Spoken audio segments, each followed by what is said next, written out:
महिन्याभरापासून पाचोरा आणि भडगाव शहरामध्ये नगरपालिकेच्या इलेक्शनच्या संदर्भात रणधुमाळी चालू झालेली आहे आणि या रणधुमाळीमध्ये मला वाटतं महाराष्ट्रामध्ये मी पहिला आमदार असेल की माझ्या वाढदिवसाच्या दिवशी मी असा सर्व कार्यकर्त्यांना विश्वासात घेऊन त्यांच्याशी चर्चा करून 1 तारखेला शिवसेना ही स्वतंत्र लढेल अशा पद्धतीची घोषणा आपण 1 तारखेला केली आणि तुमच्यासह महाराष्ट्रभर सगळ्या न्यूज चॅनलला मला वाटतं आपल्या त्या स्वतंत्र लढण्याच्या संदर्भातल्या बातम्या चालल्या। त्या दिवसापासून म्हणजेच 1 तारखेपासून तर आजची 26 तारीख आहे, 26 दिवस झालेले आहेत। त्याने 26 दिवसामध्ये पाचोरा आणि भडगाव शहरातल्या प्रत्येक प्रभाग निहाय आमचे सर्वच्या सर्व उमेदवार आणि त्यांच्या समवेत माझा संपूर्ण परिवार हा प्रत्येक प्रभागामध्ये एक अतिशय जल्लोषामध्ये दररोज प्रभात फेरी म्हणण्यापेक्षा प्रचाराची रॅली त्या ठिकाणी निघते आहे।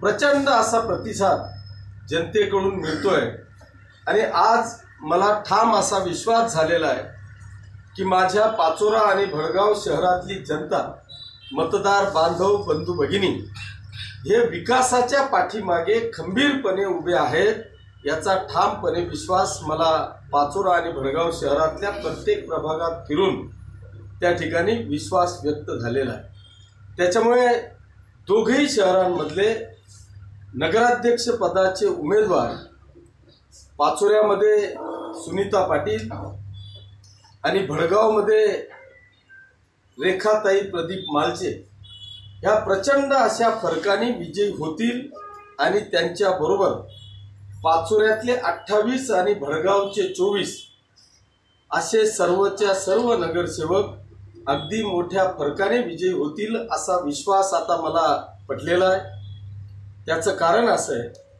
की मला वाटतं मी पाचोरा शहरातले आणि भडगाव शहरातले प्रत्येक प्रभागामध्ये दररोज सकाळी 3-3 तास आणि संध्याकाळी 3-3 तास असा माझ्यासह सर्व माझा परिवार कामाला लागलेला आहे आणि माझ्याबरोबर शिवसेनेचे सर्व पदाधिकारी, शिवसैनिक द्वेषाने पेटलेला आहे।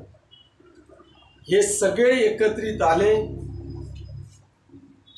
आणि त्या एकत्रित आल्यामुळे नुसते कार्यकर्तेच नाही तर पाचोरा आणि भडगाव शहरातली जनता सुद्धा त्याच द्वेषाने पेटलेली आहे की कुठल्याही परिस्थितीत 10 वर्षात केलेल्या विकास,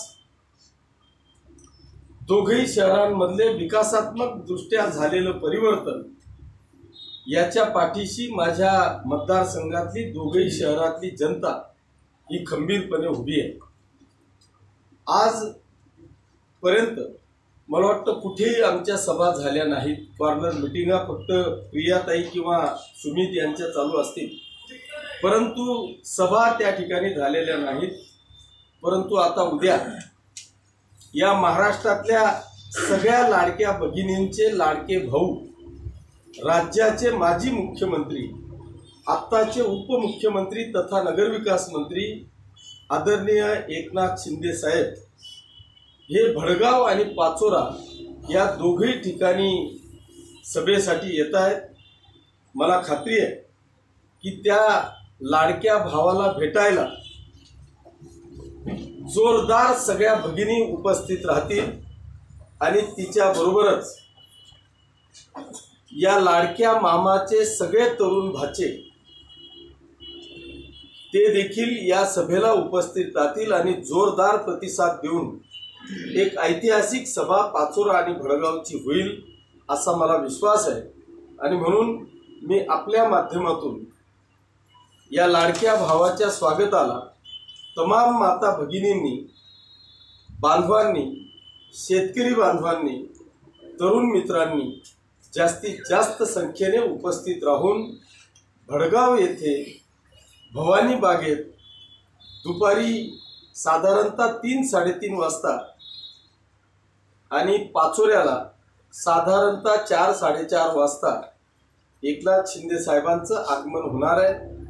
पिरियड इलेक्शनचा आहे आणि इलेक्शनचा पिरियड असल्यामुळे दिवसभरात त्यांना 4-4, 5-5 सभा संपूर्ण महाराष्ट्रामध्ये ते घेत आहेत। त्याच्यामुळे अतिशय शॉर्ट पिरियडमध्ये ते येतील, त्यांचं भाषण उरकून ते लगेच निघतील।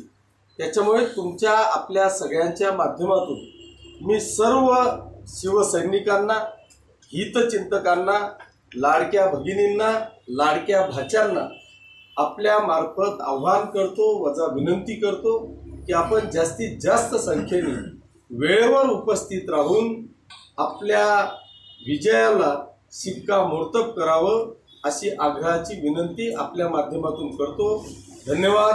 जय हिंद, जय महाराष्ट्र।